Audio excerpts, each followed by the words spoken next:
Bonjour Ève. Bonjour Eliana. Comment ça va ? Ça va très bien, merci. Alors, une autre émission des 69, donc tous ces juifs ou non-juifs, ces Français qui ont participé au rayonnement de l'État d'Israël, en fait. Aujourd'hui, on va parler du Rav Chaim Amsalem. Exactement, c'est un Rav un peu différent, un peu moins... un Rav orthodoxe un peu moins orthodoxe, on va dire. Ah bah si c'est ce que vous dites, je veux en entendre parler plus. En termes d'idées, alors il n'était pas très connu encore il y a une petite dizaine d'années, ce Rav Chaim Amsalem. Alors, il se trouve qu'il était à Genève dans ces années-là, puisqu'il il a été le rabbin de la communauté juive Nissim Gaon de Genève. Voilà, donc en Israël et en France, c'était pas un nom qui était connu. Il est devenu connu en Israël parce qu'il a tenté la politique.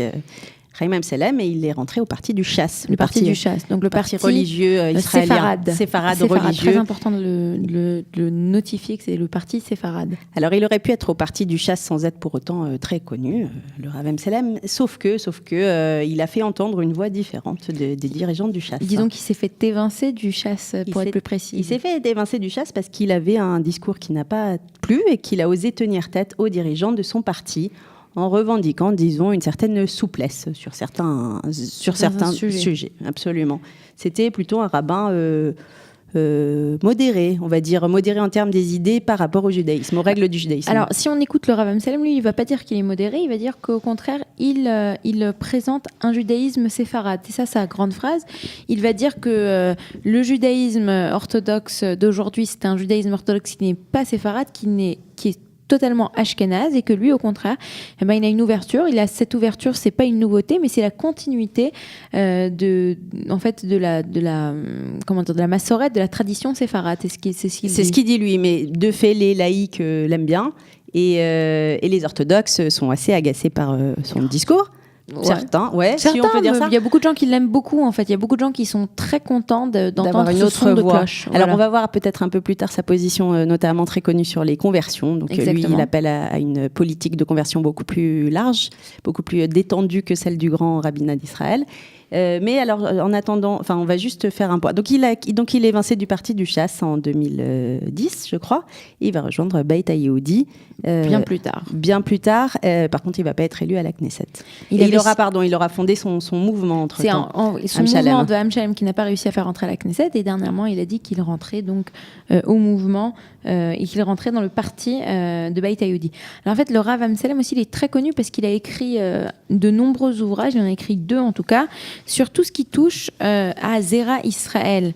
Zera Israël, ce qui veut dire, le Zera, c'est la semence, c'est la graine d'Israël. C'est un terme rabbinique qui, en fait, désigne les personnes qui sont juives, en fait, qui ont un père juif, mais qui sont d'ascendance juive, je crois qu'il l'appelle comme ça, ils sont d'ascendance juive. D'ascendance juive. Donc, ce qu'il dit, lui, il dit que dans la tradition, et la tradition rabbinique, c'est sa théorie. La tradition rabbinique, depuis des milliers d'années, des centaines d'années, a toujours donné une place et a toujours accepté l'idée, le concept d'une personne qui serait juive, d'ascendance juive, qui voudrait devenir juif. Et en fait, on a toujours facilité la tâche à ces gens-là.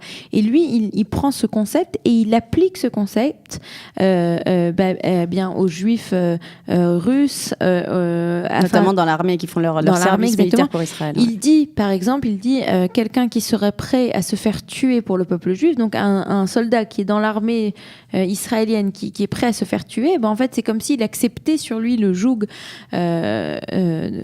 du peuple juif. Du sionisme, du judaïsme. Exactement, puisque quand pour être juif, entre guillemets, il faut accepter, prendre sur soi le joug de la Torah, mais aussi prendre sur soi le joug de faire partie du peuple juif. On dit toujours que quand un converti vient se présenter aux portes du tribunal rabbinique, on lui dit, mais les juifs sont persécutés de par le monde. Quel intérêt de devenir juif ? Et donc on essaie de rejeter cette personne. Et si cette personne au contraire s'accroche et dit non mais je suis intéressé à faire partie de ce destin, alors à ce moment-là on accepte cette personne.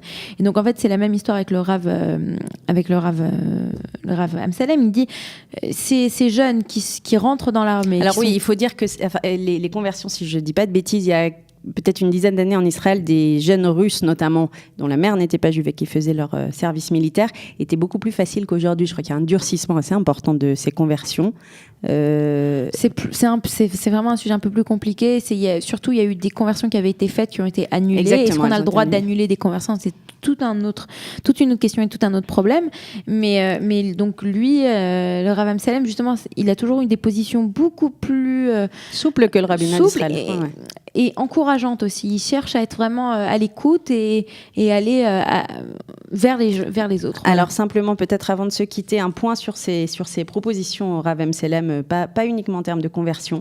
Il encourage les étudiants des yeshivot à travailler en parallèle tout en continuant à étudier. Il lutte contre la discrimination ethnique au sein du monde orthodoxe entre séfarades et ashkénazes. Donc les conversions, on en a parlé. Il est pour l'introduction de cours de base sur le judaïsme dans les écoles laïques, le Rav Amselem, et de cours de matières profanes dans les écoles religieuses aussi.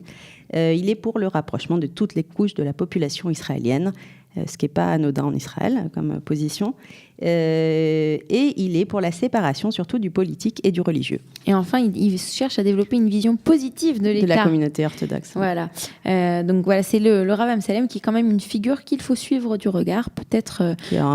dont l'avenir politique n'est peut-être certainement pas terminé. Et puis, il ne faut pas oublier que le Rav Amselem parle français. Donc, si ça nous intéresse un peu plus, on peut toujours trouver des vidéos, des interviews et l'entendre parler français. Voilà. Merci Ève. Merci Eliana. Bonne journée. Au revoir.